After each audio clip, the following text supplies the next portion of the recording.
Another video. और आज हम बात करने वाले हैं आयरन मैन 3। ये मूवी MCU यानी कि मार्वल सिनेमैटिक यूनिवर्स की 7th मूवी है। So without wasting time let's start the movie. इस कहानी की शुरुआत होती है टोनी स्टार्क की एक मेमोरी के साथ में, जहां उसे अपने पास्ट की याद आती है एक पार्टी 1999 की, जहां पर आयरन मैन यानी कि टोनी स्टार्क की मुलाकात हुई थी एक लेडी जिसका नाम था माया हैंसन, जिसने अपने एक्सपेरिमेंट के साथ में एक ऐसा वायरस जनरेट किया था जिसका नाम था एक्सट्रीमिस, जिसकी मदद से डिसेबल लोग भी अपने आप की पूरी शरीर की इंजरी को रिकवर करने में सक्षम थे। तभी उस पार्टी में मौजूद एक और साइंटिस्ट जिसका नाम था एल्ड्रिच क्लेन वहां पर टोनी स्टार्क को अपनी कंपनी में काम करने के लिए राजी कर लेता है, और वो कहता है कि वो एक प्रोजेक्ट चालू करने वाला है जिसका नाम है एडवांस आइडिया मैकेनिक्स। लेकिन क्योंकि टोनी स्टार्क एक बहुत ही बड़ा अमीर फिलैंथ्रोपिस्ट और एक सक्सेसफुल बिजनेसमैन था, इसी की वजह से वो एल्ड्रिच क्लेन के इस शानदार ऑफर को वहीं पर ठुकरा देता है और वहां से चला जाता है। अब क्योंकि लास्ट ईयर टोनी स्टार्क और सभी एवेंजर्स ने मिलकर न्यूयॉर्क सिटी के अंदर जब वहां पर लोकी की चित्तौरी आर्मी से फाइट करी थी, तो उसके सदमे से उभरने के लिए कई बार वहां पर टोनी स्टार्क को पैनिक अटैक्स आने लगते हैं, और इन्हीं के चक्कर में कई बार उसे हेल्थ इश्यूज से भी जूझना पड़ा था। अपनी इस हालत को देखते हुए टोनी स्टार्क डिसाइड करता है कि अगर इन फ्यूचर फिर से कभी इस तरीके का खतरा इस पूरी दुनिया पर मंडराएगा तो उससे लड़ने के लिए उसे क्या करना चाहिए। इसलिए वो इसी के चलते एक पूरी की पूरी आयरन मैन टीम तैयार कर देता है, जिसे वो नाम देता है आयरन लीजन। इसी दौरान पूरी दुनिया के अंदर कई सारे टेररिस्ट अटैक भी होते हैं, जिनके पीछे था टेन रिंग्स, जिसका असली नाम था मैंडरिन। और मैंडरिन के दुनिया पूर्व अटैक्स की वजह से वहीं पर मौजूद टोनी स्टार्क का एक सबसे खास बॉडीगार्ड जिसका नाम था हैप्पी होगन, उन बड़े बड़े अटैक्स के चलते वहां पर हैप्पी होगन भी काफी बुरी तरीके से घायल हो जाता है। और इसी के चलते टोनी स्टार्क को काफी गुस्सा आ जाता है और वो प्रेस कॉन्फ्रेंस के सामने टीवी पर आकर उन सभी को यानी कि जो मैंडरिन और मैंडरिन की टीम होती है उन्हें धमका देता है, और इसी के जवाब में पूरी की पूरी टेररिस्ट ऑर्गेनाइजेशन टोनी स्टार्क के घर पर ही हमला कर देती है। अगर गाइस आपको याद हो तो मैंने इस मूवी के स्टार्टिंग में कहा था कि एक पार्टी चल रही थी 1999 में, जहां पर टोनी स्टार्क की मुलाकात हुई थी माया हैंसन से।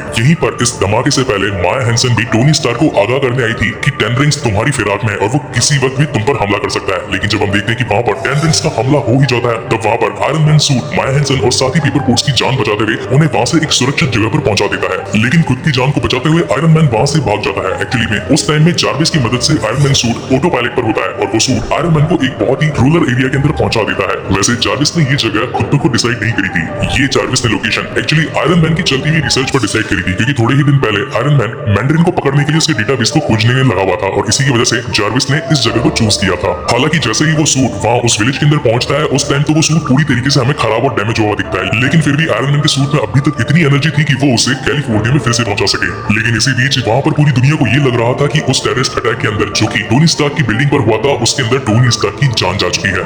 लेकिन इस बात का पता आगे जाके इस स्टोरी में रिवील होगा। अब जब टोनी स्टार्क उस विलेज में पहुंचता है तो वहां उसकी मुलाकात हार्ली नाम के एक बच्चे से होती है, और वहां पर आयरन मैन उस हार्ली नाम के बच्चे के साथ में अपना टीम अप कर लेता है। अब क्योंकि आयरन मैन उस विलेज के अंदर आ चुका होता है, तो उस विलेज के अंदर कई सारी वारदातें हुई थी जो कि उन एक्सप्लोजन के साथ में हूबहू मिलती थी जो कि टोनी स्टार्क के घर पर हुआ था। तो इसी की वजह से टोनी स्टार्क उस विलेज के अंदर उन एक्सप्लोजन को लेकर अपनी रिसर्च चालू कर देता है, और तब उसे पता चलता है कि ये एक्सप्लोजन किसी भी बम धमाके या किसी और वेपन से नहीं हुए, इनके पीछे हाथ है कुछ ऐसे सोल्जर्स जिनके अंदर कुछ एक्स्ट्रा सुपर पावर्स हैं। और अब क्योंकि ये सारे के सारे एक्सप्लोजन उन सोल्जर्स की मदद से हो रहे थे, इसी की वजह से गवर्नमेंट को भी वहां पर हो रहे एक्सप्लोजन के बारे में कुछ भी पता नहीं चलता है। ना तो कोई इन्वेस्टिगेशन होती है और ना ही कोई पुलिस फोर्स वहां पर बिठाई जाती है उन सभी घटनाओं से बचने के लिए। हार्ली उस बच्चे की मदद से टोनी स्टार्क आखिरकार मैंडरिन की लोकेशन का पता लगा ही लेता है और सीधा पहुंचता है फ्लोरिडा के मायामी शहर में। अब क्योंकि टोनी स्टार्क का सूट पूरी तरीके से खराब हो चुका था, तो वहीं पर उस हार्ले के घर में जो भी स्क्रैप था यानी कि जो भी कबाड़ था, आयरन मैन ने अपना दिमाग यूज करके उसी कबाड़ के साथ में कुछ अच्छे वेपन्स बनाए और उन्हीं की मदद से वहां पर मैंडरिन के हेडक्वार्टर पर हमला कर दिया। जाकर देखता है तो उसे पता चलता है कि वो मैंडरिन तो असली मैंडरिन है ही नहीं, वो निकलता है एक इंग्लिश एक्टर जिसका नाम होता है ट्रेवर स्लेटरी। और वहां हेडक्वार्टर में ट्रेवर सिर्फ और सिर्फ उस आतंकवादी गिरोह की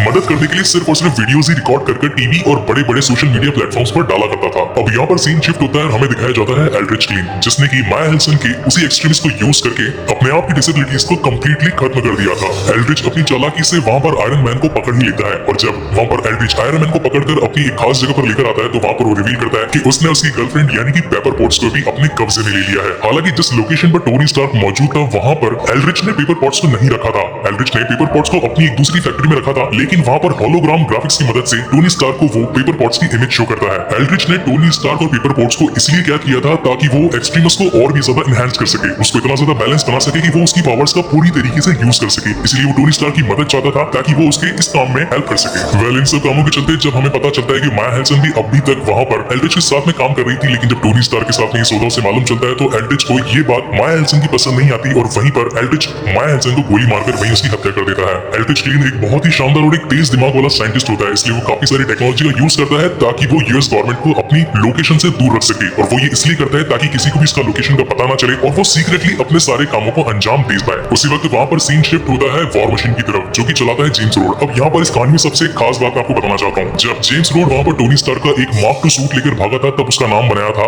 वॉर मशीन। लेकिन काफी सारे यूएस गवर्नमेंट के चेंजमेंट के बाद में अब उसके सूट का नाम रख दिया जाता है आयरन पेट्रियोटिटी। लेकिन ये सब कुछ एक जाल होता है एल्ड्रिच क्लेन का, और वहाँ पर वो जेम्स रोड को पकड़कर अपने वहीं पर खास खुफिया जगह पर पहुंचा देता है। अब क्योंकि टोनी स्टार्क वहाँ से एल्ड्रिच को धोखा देकर भाग गया होता है और वो अब फिराक में होता है एल्ड्रिच क्लेन की असली जगह पर, जहाँ पर उसने जेम्स रोड और सारी पेपर पोर्ट्स को अगवा करके रखा हुआ है। हालांकि वैसे तो पूरी की पूरी यूएस गवर्नमेंट एल्ड्रिच और उसके लोकेशन का पता लगाने के अंदर फेल हो जाती है, लेकिन यहाँ पर हमें टोनी स्टार्क की चालाकी और उसके दिमाग का असली सबूत मिलता है, जहाँ पर वो एक 10 साल के बच्चे की मदद से अपने दिमाग का यूज करते हुए एल्ड्रिच की असली लोकेशन का पता लगा ही लेता है। साथ ही टोनी स्टार्क को ये भी पता चल जाता है कि एल्ड्रिच क्लीन का अगला निशाना यूएस गवर्नमेंट का प्रेसिडेंट है। वहीं पर सीन शिफ्ट होता है एल्ड्रिच क्लीन पर, और यहाँ हमें पता चलता है कि एल्ड्रिच क्लीन अब आयरन पेट्रियट पूरा जो आयरन सूट होता है जिसे उसने जेम्स रोड से चुराया था, वो उसके अंदर जाएगा और सीधा जाकर प्रेसिडेंट के ऊपर हमला कर उसे जान से मार देगा। अपनी चालें चलते हुए एल्ड्रिच क्लीन सीधा पहुंच जाता है यूएस के एयरफोर्स बेस पर, जहाँ पर प्रेसिडेंट एक दूसरे देश में जाने की तैयारी कर रहे थे। लेकिन धोखे से वहाँ पर एल्ड्रिच क्लीन भी आ जाता है और चुपचाप वहाँ पर जाकर प्रेसिडेंट को अगवा कर अपनी उसी सीक्रेट लोकेशन पर ले आता है। मगर उस वक्त आयरन मैन वहाँ पर पहुंच जाता है। हालांकि टोनी स्टार्क वहाँ पर मौजूद बाकी सभी पैसेंजर्स को तो बचा लेता है, लेकिन एल्ड्रिच जब वहाँ से प्रेसिडेंट को लेकर भाग जाता है तो वो उसे बचाने में नाकामयाब रहता है, और यहाँ जाकर हमें उसके सीक्रेट लोकेशन का पता चलता है। ये रिवील होता है कि वो एक ऑफशोर होता है। अब यहाँ पर एक खास बात और हमारे सामने आती है। यहाँ पर एल्ड्रिच प्रेसिडेंट एलिस को जान से मारकर उनका लाइव टेलीकास्ट बाकी सभी लोगों के सामने दिखाना चाहता था। अब क्योंकि प्रेसिडेंट के कैद में होने की वजह से वहाँ पर वाइस प्रेसिडेंट के पास में सारी की सारी पावर्स आ जाती है, जिससे वो एल्ड्रिच की मदद करने के लिए तैयार था। और इसके पीछे सबसे बड़ा रीजन ये था कि एल्ड्रिच ने उसकी बेटी को भी वही एक्सट्रीमिस्ट दिया था जिसकी मदद से उसकी खोई हुई टांग वापस आ चुकी थी।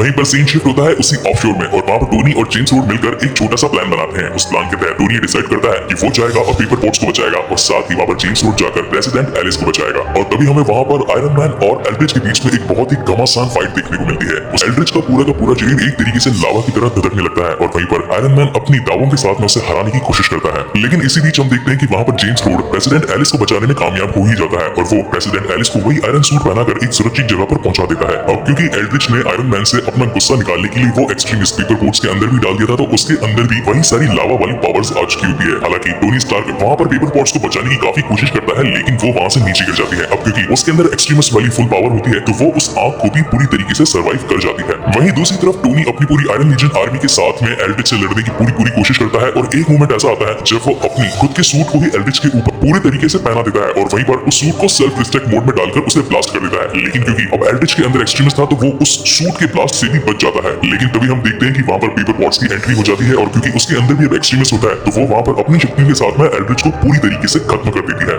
और साथ ही आयरन मैन पेपर पोर्ट्स को अपना डिवोशन शो करते हुए चार्विस को कहकर अपने सभी के सभी आयरन मैन लीजन सूट्स को वहीं पर सेल्फ डिस्ट्रैक्ट करवा देता है। और यहाँ से कहानी आगे बढ़ती है, और हम देखते हैं कि नकली मैंडरिन और साथ ही वाइस प्रेसिडेंट को पुलिस से पकड़वा दिया जाता है, और साथ ही पेपर पोर्ट्स के अंदर जो एक्सट्रीमिस्ट था उसे आयरन मैन अपनी चालाकी के साथ में अब बिल्कुल पूरी तरीके से स्टेबलाइज कर देता है। वहीं पर टोनी स्टार्क के सीने के अंदर जो छोटे से लोहे के कण चुभ गए थे, वो उसे भी वहां से बाहर निकलवा देता है, जिसकी वजह से अब उसे आर्क रिएक्टर की जरूरत नहीं थी अपने आप को जिंदा रखने के लिए। और यहीं पर ये मूवी यहाँ पर खत्म होती है। इस मूवी के पोस्ट क्रेडिट सीन में दिखाया जाता है कि किस तरीके से टोनी स्टार्क अपनी कंप्लीट स्टोरी को ब्रूस बैनर को सुना रहा होता है, और वहीं पर उसे सुनते हुए सो जाता है। सो गाइस, यहाँ पर ये मूवी कंप्लीटली फिनिश होती है। गाइस, आपको ये वीडियो कैसा लगा प्लीज मुझे लाइक और कमेंट करके जरूर बताएं, और अगर आपने मेरे एमसीयू के पिछले पार्ट्स नहीं देखे हैं तो मैं उसका लिंक अपने डिस्क्रिप्शन में डाल दूंगा, वहां पर जाकर आप मेरे बनाए गए पिछले एमसीयू के सारे पार्ट्स देख सकते हैं।